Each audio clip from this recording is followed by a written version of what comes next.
so I'm just gonna do a quick unboxing. Real quick. This is from Green Line Engineering.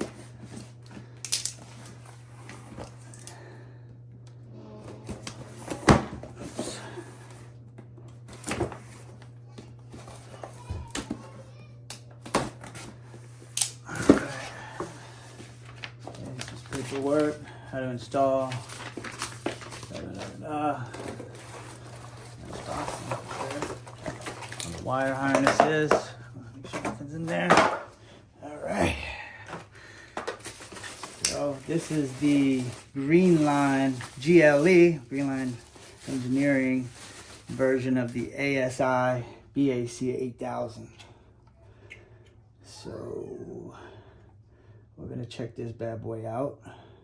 I have to see what these ends look like and see how I'm gonna connect it to my controller. But this is everything that comes in it. Let me move this back a little bit. Here's the controller itself. They have a black version also, and I went with this one. Probably should have went with the black one, but whatever. I wanted a little bit of some shine, and just comes with some hardware for putting everything in. This is a regen brake lever, thumb brake lever, I guess. I know that these go in like this, obviously. And then this is my haul, which will fit the QS138 V3. I'm looking for my throttle. There's my throttle. I'll have to use my Surron throttle that I have. I'm actually going to be reading up on it and everything. That'll go there.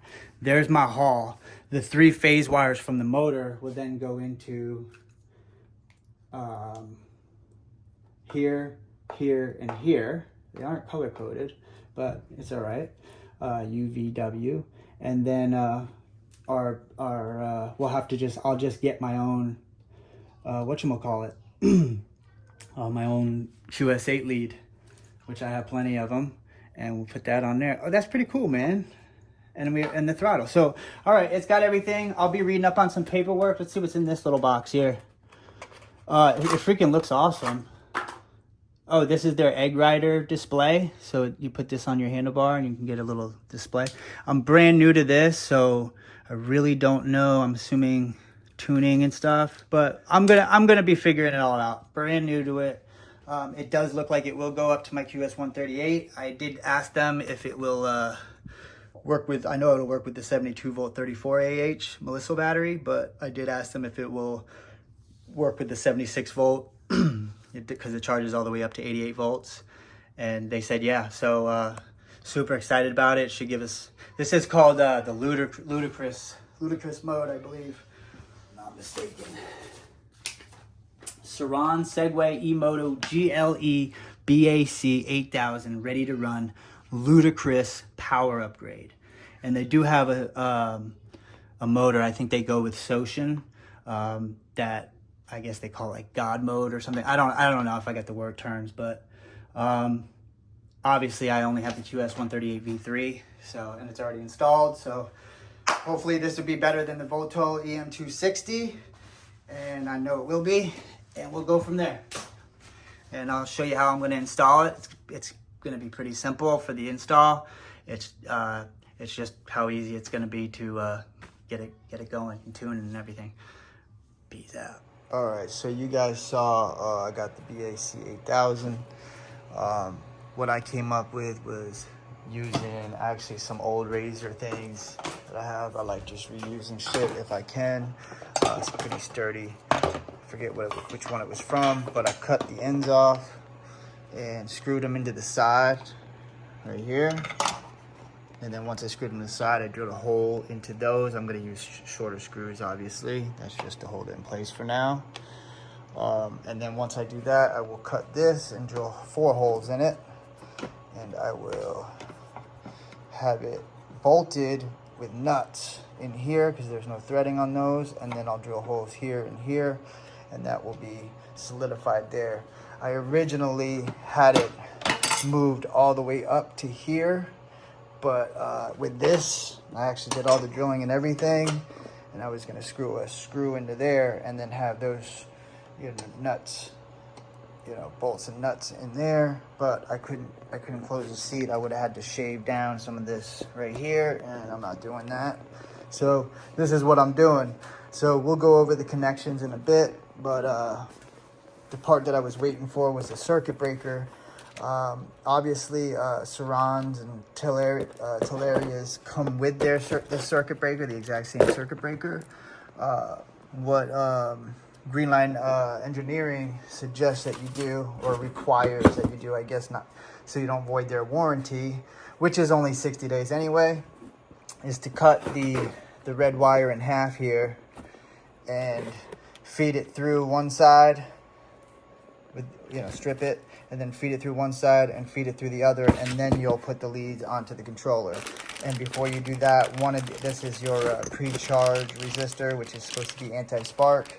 One of these will go on one side, and the other side will go on the other. Doesn't matter which side. So that's the deal with that. And obviously, all the same is the same after that. You do have the only thing, the wire. They do have the negative and positive for their voltmeter style, which is the egg rider right here, which is kind of cool, which is your voltmeter, and I guess your three or your speed switch or something. And then this is your regen, which I'm probably not going to be using. I will put it on the bike, but I don't know if I'll be using it. So I just wanted to go over, you know, there's the circuit breaker with the pre-charge resistor.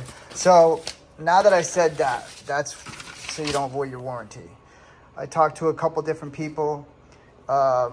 Most all people said you definitely don't need the pre-charge resistor because I'm using QS8s, and these are battery people that actually build these batteries. And the circuit breaker, that one of them said you don't need it at all. He was worried about it too. Might just shout out the channel up there. And actually it's called, I remember because his channel is kind of memorable, nuts and bolts. So he did that circuit breaker delete thing on his Surron, and he hasn't had problems for a year. So, and then I talked to a battery guy, which is the battery that I use, Eon, and he says I won't need this. A circuit breaker would be nice. It's nice to have, but I don't think it's needed either. So that is what it is, man. I mean, but I wanted to show you how I'm gonna bracket the controller in. It's just with some leftover brackets, and that's that. All right, got this all plugged up. This is my key for now. The egg rider plugged in. I'm still trying to figure out how to connect it. I had to use an adapter for my throttle, and everything's obviously not connected. Let's just lean it over real quick, but it's pretty fast. And